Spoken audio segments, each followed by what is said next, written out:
After barely clinging to life on a failed mission in the chaos of Dhaka, Tyler is pulled from the brink, dragged half-dead from a muddy river and airlifted to a hospital in the UAE. By his side through the endless nights and motionless days is Nick, who refuses to let him drift away. For weeks, Tyler is trapped in the dark fog of a coma, but Nick talks to him anyway, telling him he's not done yet, that the fight isn't over. When his eyes finally open, they open to pain, and to the grim road of recovery. Months pass in a haze of broken sleep, relentless therapy, and fleeting moments of hope. Slowly, Tyler's body remembers how to stand, then walk, then carry its own weight again. But inside, there's nothing but regret and silence. 9 months later, Tyler retreats from the ruins of his old life, burying himself in the cold hush of an Austrian cabin. Far from gunfire, far from cities that eat men alive.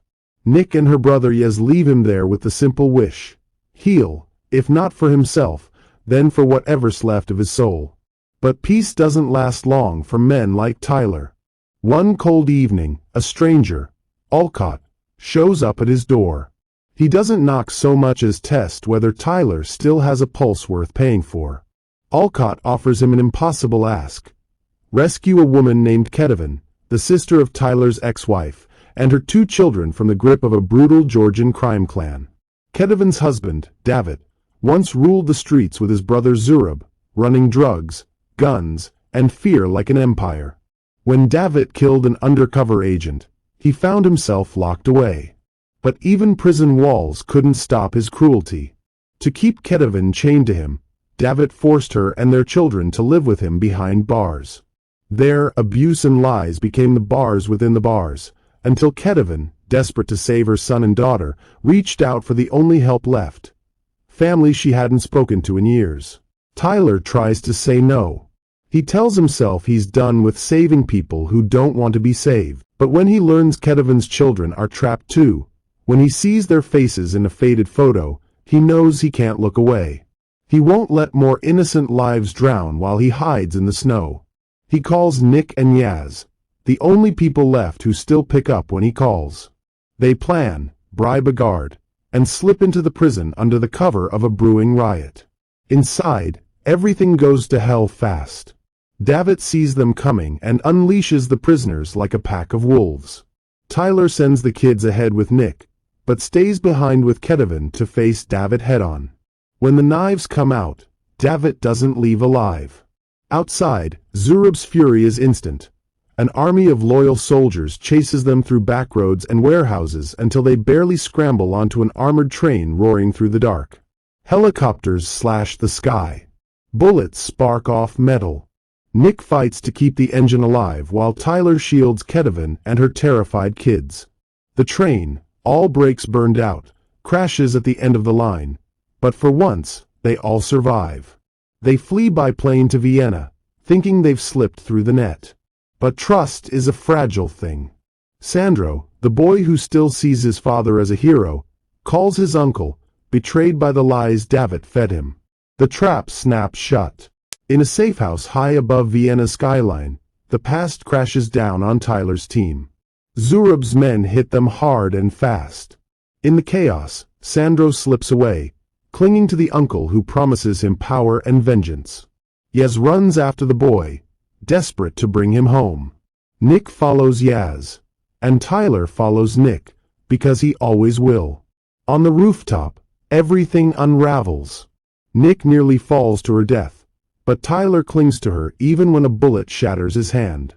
He won't let her slip away. She fights her way back to him just in time to help him push through. But Yaz doesn't make it. Zurab's bullet finds him, leaving Tyler with another ghost to carry. They retreat to Tyler's cabin in the woods, one last refuge where broken people gather and the cold keeps the world at bay. There, Tyler sees his ex-wife Mia again.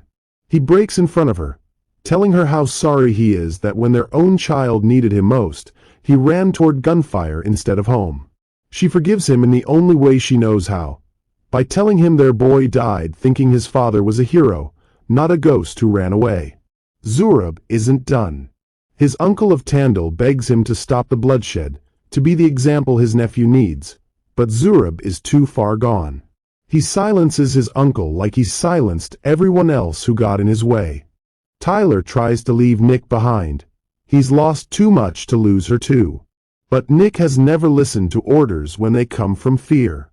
When Tyler steps into the church, he finds Sandro strapped with a bomb, Zurab's twisted way of forcing the boy to become a killer. But the boy refuses. He sees now what his father and uncle really were. Nick slips in behind them, disarms the bomb, and Tyler does what he's always done best. He finishes it. Zurab doesn't leave that church alive. Handcuffed, battered, they sit side by side, knowing they've done enough to buy Ketavan and her children one more chance at life. In the end, Mia tells Tyler she moved Ketavan and the kids somewhere safe. Tyler tells Mia where to find the last cash he ever trusted. Buried under the cabin's floorboards, $1 million that might just be enough for a fresh start. Before the bars close behind him, the same stranger who dragged him out of the snow shows up once more. Another job, another leash. Tyler says he won't go alone. He won't leave Nick behind in a cell. The stranger smiles. He didn't come for one of them. He came for both. And so, battered and bound for another war they didn't ask for, Tyler and Nick stand together. Two broken soldiers who refuse to die, even when the world keeps trying to bury them.